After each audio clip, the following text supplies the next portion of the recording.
What's up, everybody, and welcome to the Troy Talk podcast. We have a special podcast for you today. Hope you had a wonderful weekend. First and foremost, I wanted to say thank you so much to everyone who has been showing support through social media and listening to the podcast. Our podcast with Joey and Mike was by far the most successful podcast in this show's history, and my hope is we continue to have it grow to the heights that I think it can go to. Today I wanted to try a little bit of a new idea that I'm hoping might become like a recurring theme in the future. Today's episode will be kind of my first iteration of what I'm going to be calling tentatively Troy Talk Sports. And it's exactly what it sounds like. It's just me talking about sports. I kind of liken it to the old show Pardon the Interruption, where it's just, a list of sports topics where I, go into like a 2 to 5 minute max, discussion about them and just my overall thoughts on it, and just kind of keeping the listeners up to date with what's happened in the past week. This can include everything from football to Formula One to golf. Just give you kind of the summary of what's going on in case you missed it. So at the end, I'll try to give a summary of what's going on in Trojan athletics because, after all, this is a USC podcast first and foremost. But I realize that not everybody listening is a USC fan, so I try to, diversify the portfolio a little bit. So just to let you know, I have some really exciting podcasts, which we'll tease a little bit with some of the topics today. I have some exciting ones coming up down the line. Hopefully, we can get some really cool and entertaining guests. But in the meantime, please follow the podcast at Troy Talk Pod on Instagram, Twitter /X, and Blue Sky. You can also catch the podcast on Spotify. Now YouTube for the time being. We'll see if that continues, and then any other podcasting network that suits you. But Spotify is the preferred way to do it because that is kind of like my home base regarding the podcast. And then following is the easiest way. You can ensure that you won't miss an episode, and that helps with the views and the listens and all that stuff. So let's get right to it. So to start off, the PGA Championship, Scottie Scheffler just came off a pretty resounding victory. It didn't look like it, the first couple days. He kind of was just lurking a little bit. A couple people jumped out to quick leads. The last 2 days, he really just turned on the afterburners. Today, he had a little bit of a slow start, but ended up, I think, winning by 5 shots. The course seemed to like it was playing pretty tough. Quail Hollow was known for, as we discussed in our last podcast, when Rory won the major, I don't know, back 15 years ago or whatever it was, he shot like 20 under. But this was a much harder course. It seemed a bit firm, so I think that's good for majors. I'm not of the opinion that every major has to be around even par or really, really difficult to be a competitive major, but I would like to see it at least a little bit somewhat challenging because I think that's when you see the best players playing at their best, and that's what you kind of think saw this week. Jon Rahm kind of made a little bit of a comeback. Bryson DeChambeau once again kind of choked, if we're being honest. Choking might be a little bit harsh, but he was in a position to win, kind of just, ran out of gas yesterday, and that's what cost him ultimately a shot at winning the tournament. But in the long run, it was going to be hard to beat Scottie this week, and credit to him. One of the talking points is Rory.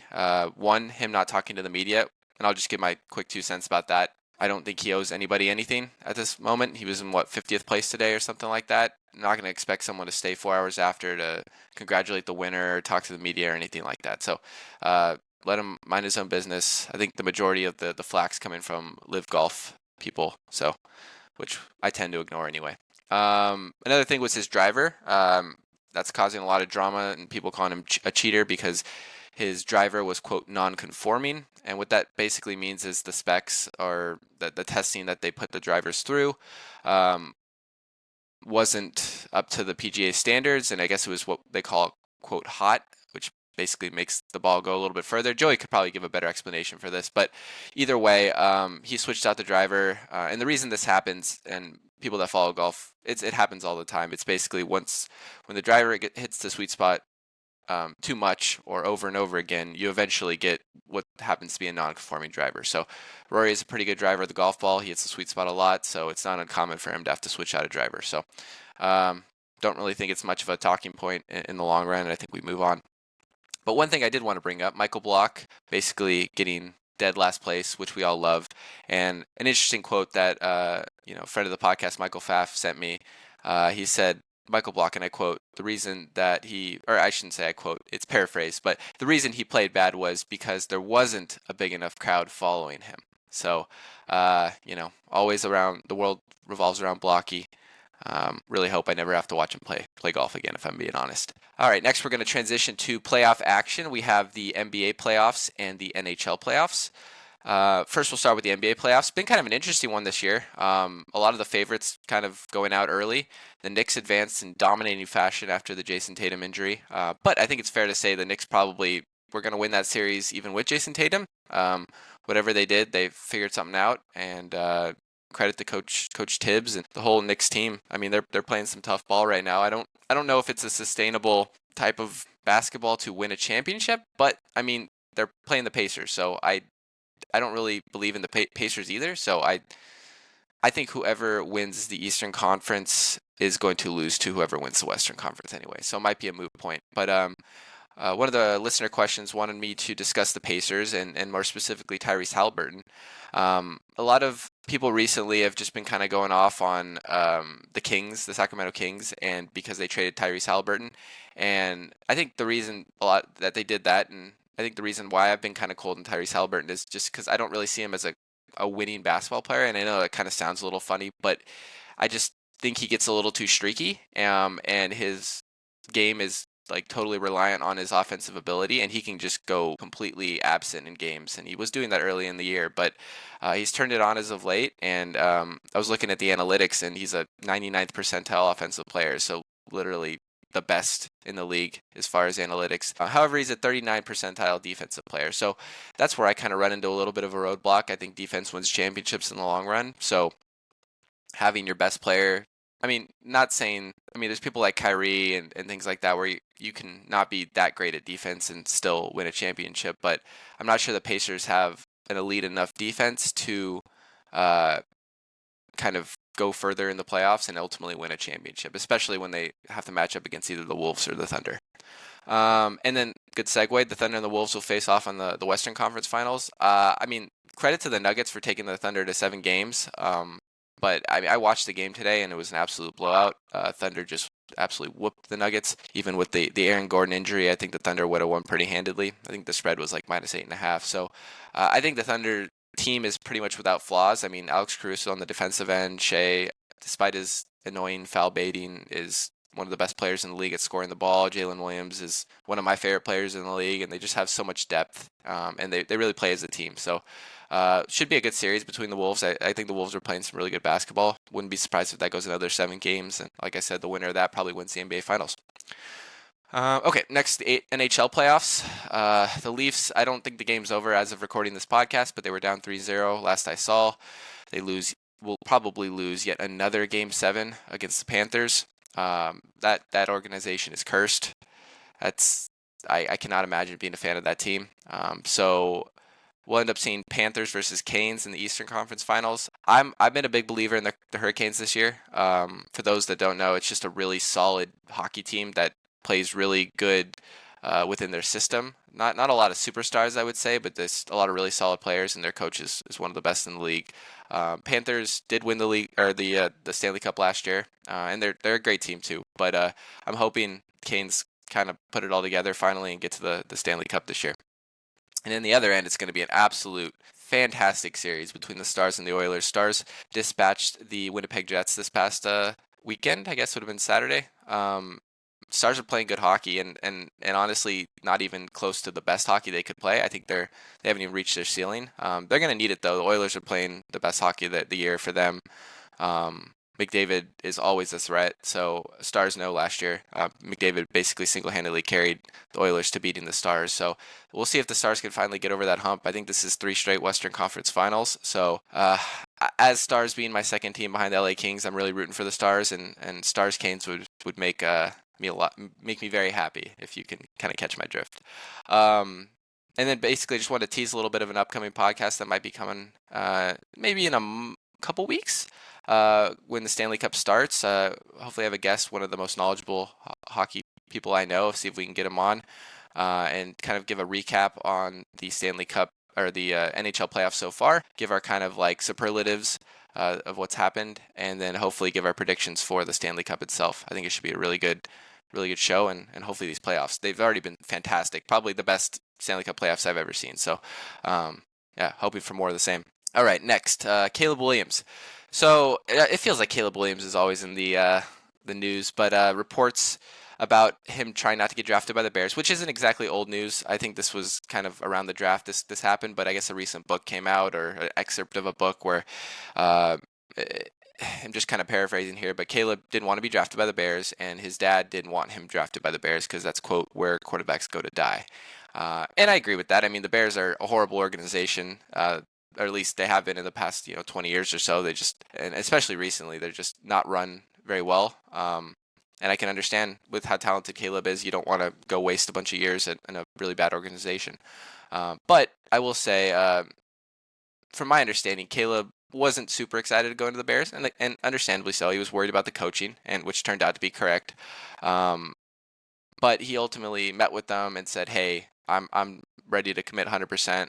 Let's do this." And from my understanding too, they didn't really help him develop very well throughout the season. There was even reports saying that coaches weren't helping him with film, which I understand is kind of the player's responsibility to watch film and put in the hours there. But if it's also the coach's responsibility to kind of point things out, and it didn't seem like they were getting that. So Caleb basically had to go hero mode last year, and I think that might have set him back a little bit in his development. But I firmly believe in his talent, so I'm not too worried about him. But I think we just need to lay off the Caleb Williams. I think he's going to cook this year with the new coach, and hopefully the Bears. I don't know. I'd say making the playoffs would be a success, but it's going to be slow start. All right, next, kind of a USC related one, USC Notre Dame game. So if you haven't heard, the USC Notre Dame rivalry, at least in the foreseeable future, might be in jeopardy because Notre Dame made a new agreement with Clemson to have kind of a continued series with them, which is kind of a weird rivalry, Notre Dame and Clemson. I mean, maybe they're similar philosophies with head coaches. I'm not really sure why they're pushing this. But the problem is Notre Dame has an agreement with the ACC, and if they have a continual game with Clemson, that means they're going to have to add another ACC game with Clemson, and that would put the USC game in jeopardy. And rumors have been saying that USC has been kind of skirting the Notre Dame game. They kind of want to get rid of it, or at least Lincoln Riley does. I'm not sure how true the rumor is, but either way, I'm hoping it's not true. I'm hoping the USC Notre Dame game continues. It's one of the best rivalry games in football. I think when they're at their best, it produces some of the best games. Although Notre Dame has kind of had our number the past ever really since the Pete Carroll era, I think we can get back into making that game competitive and hopefully seeing a little bit more USC victories. All right, next we have Formula One. I know we might not have a lot of Formula One fans, but we might have a couple. So just thought I'd briefly go over it. Max won this week in Italy, which I think is his third or fourth straight victory in Imola, which is the racetrack in Italy.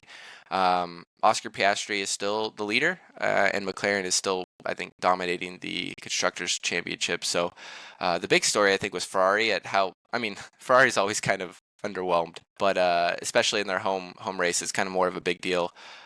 Charles Leclerc seems like screwed by his team. Lewis didn't have the best week this week, but I did want to give a shout out to Alex Albon.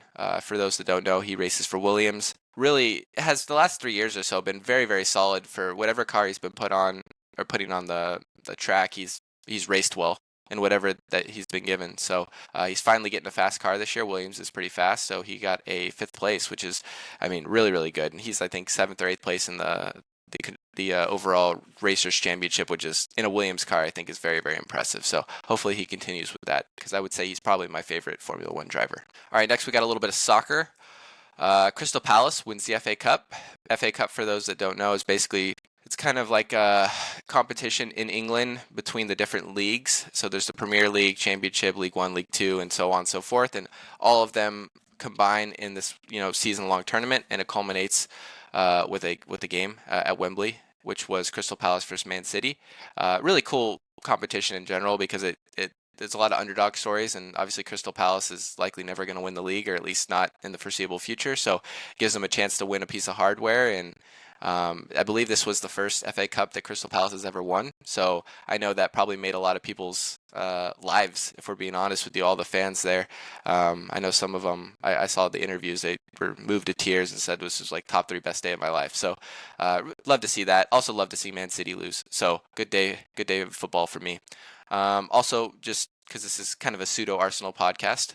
Arsenal clinched Champions League football and second place in the Premier League for the third straight year, which has been very tough as an Arsenal fan. We just narrowly missed it. This year. We got whooped, and it was a tough year with injuries and everything. But it is tough coming in second. Makes you think if it's ever really going to happen. But I'm confident in the team. I think this is going to be a busy summer this year as far as transfers and kind of just reevaluating what went wrong this year and hopefully getting everybody healthy. And I think we can compete next year, which is another segue for a podcast I'm hoping to produce upcoming with a couple guests to Arsenal fans. But I will say it's going to just be a summary of the Premier League season.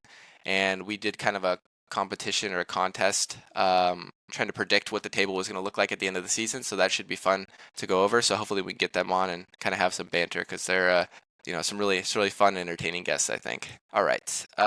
Next, briefly, I want to talk about the Caitlin Clark Angel Reese debate because that is always entertaining to talk about and will never ruffle any feathers. If you missed it, Caitlin Clark basically, if you want to call it a hard foul on Angel Reese, I saw the video. It was not a hard foul. I mean, it might have been a hard foul, but it definitely wasn't a flagrant foul. And then Angel Reese got upset at Caitlin Clark, and then all the social media drama ensued. I don't think it makes Angel Reese look good. I don't want to discredit her as a player. I know she gets kind of memed on as far as her game. It's a little sloppy at times, but I think she's a good WNBA player. I think Caitlin Clark's obviously on another 5 levels above her. But it does create a little bit of drama and gets people to watch, so I'm happy about that. But yeah, I think Angel Reese is kind of playing the victim for someone who likes to play the villain too. Can't have it both ways. So hopefully we don't see consistent complaining from Angel Reese the rest of the season. But I just want some good WNBA basketball because I know this might be a hot take, but I actually really do enjoy watching WNBA. It makes me feel like it's a little bit more realistic to watch what I would produce on a court. So yeah, and I love watching Caitlin Clark. Always have, and I think she's very Steph Curry like, and that's always fun to watch. And then we'll talk about this. I was going to talk about this in the USC Sports Report, which is next, but I thought I'd talk about it here. Kiki Iriafen, the recent graduate of USC and I think it was 4th overall pick by the Mystics, if I'm not mistaken, had 2 games, and I believe they went 2-0. And she had very, very good performances in both of them. So I was a little bit worried, truthfully, about how she would translate to the women's game. She struggled a lot last year with USC against bigger, stronger opponents when she was the focal point. But she seems like the best player on the floor as a rookie, which is very impressive. We always knew she could score it, but I think she even put up 14 rebounds today. So hopefully she continues that, and we see a kind of a lineage of USC players in the WNBA for the next couple of years or so. All right, so I think last is really the USC Sports Report. This will be a really quick podcast. Women's track just won the Big Ten championship, so that was cool. Men's track did not win. I think they got 4th place, and after they were considered the favorites. Bunch of injuries, disqualifications, and I think overall just lackluster performances. So a little bit disheartening on that, but I think if they can get healthy and just kind of regroup, hopefully they can put in at least a challenge for the NCAA championship. I think women are rolling. The sprint team for both the men and women's is probably the best in the nation. So if they can keep that up, they have a shot at winning. I think some people were saying that the men's track team, who if I'm not mistaken, won the indoor championships earlier this year. If it was not, maybe it was a team, men and women's, but people are wondering if they peaked a little bit too early, because sometimes that can happen with track. If you expend too much energy at the beginning, your performances, later on tend to suffer. So it's really all about peaking, and the women seem to be doing it, and the men, hopefully they can kind of regroup. Women's golf, good position to qualify for the final 8 of the NCAA tournament. They're currently 4th. Top 8 go to match play. They're perennially always in the match play championships. This year is a little bit of I don't want to say a rebuilding year because the team is always so good. It's definitely they lost a lot the last couple of years, and they have a couple freshmen that they're relying on, and a couple of seniors one senior who's been a solid player her whole tenure, and Cindy Koo. Think she's being forced to, instead of being the 5th or the 4th best player, she's forced to be like the 2nd or 3rd on every tournament, which could be a lot to ask for. But I think she's doing a good job. The whole team's doing a good job, and hopefully we can win I don't know if we've ever won a a match play championship. I think when they switched from stroke play, that was the last time USC won a women's national championship. But we're always competitive. Stanford's going to be really tough to beat this year. That team is stacked. So, but match play, anything can happen. So, wishing them the best of luck. Wanted to briefly talk about the men's golf team. We might talk about this at a later podcast. Joey and I have very strong feelings about the men's golf team at USC. Used to be a really, really good squad. Back, I think, a little bit before Joey was getting recruited. We had multiple people who ended up on the PGA Tour and European Tour from that squad, but it just seemed like they were kind of going the wrong direction with recruiting, and then the coach left, and then the past 10 years or so, it's been absolutely brutal. So the fact that they barely missed NCAAs this year is a massive step in the right direction. So hopefully they can continue on the trajectory. I think they have a pretty good recruiting class coming in too. So a lot of good youngsters playing on that team. So if they develop, which has been USC's bugaboo in the last 5 years, they have a really, really good freshman who makes all freshman team, and then he just continues to regress throughout his tenure at USC. So we can't have that. We need them to continue getting better because golf is one of those things. It's not like you could have an injury that makes you not play better, but there's no excuse for not getting better unless something drastic happens. USC baseball, it's been a really up and down year, some really high highs and some really low lows. I think this might be the year they actually make the tourney. It's going to be close, but I think they're on the right side of the bubble right now. They had a kind of a rough performance against, I think it was Washington, if I'm not mistaken, this past weekend, where they won one of three.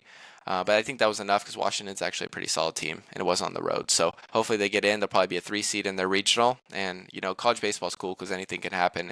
And USC's shown that they can beat anybody this year. So don't think they really have the pitching depth to compete, and their bats go a little bit cold, especially with runners on base. But it's a really talented team, and I'm excited that the way they're kind of moving forward.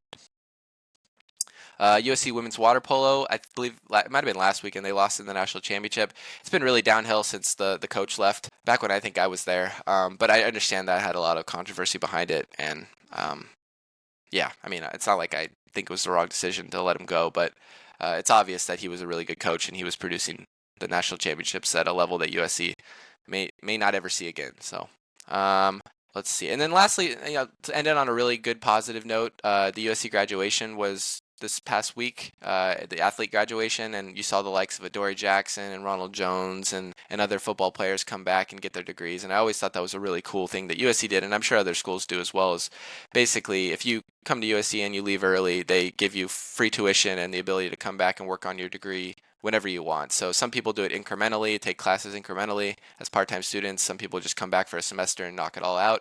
But either way, seeing these people get their degrees, even though they've made a really solid living in the NFL, just shows, I think, the importance of it, like that USC prides itself on academics and how important that degree is, and they can take that as an honor, throughout the rest of their lives. So that's about it. I'm not sure how long this went, but I think that was a really good kind of test run of this kind of thing. I kind of want to use this as if there's a lull in my planned programming with certain guests or certain ideas. It's just a way of me kind of recapping sports. I realize that I probably spend way too much time following and watching sports, and not everybody has that time. So this is a perfect little avenue for everybody to kind of get their little sports fix, a little water cooler talk, just to kind of go over what current events are happening. You can talk about it with your friends, and like I said, I really hope this can continue in the future. I think this is a really easy thing to do. It took me like 20 minutes to come up with all the notes, and I can just kind of rattle off the top of my head. So thank you again for listening, and we will catch you again hopefully in the next couple of weeks with a couple podcasts I have lined up, and we'll see you then.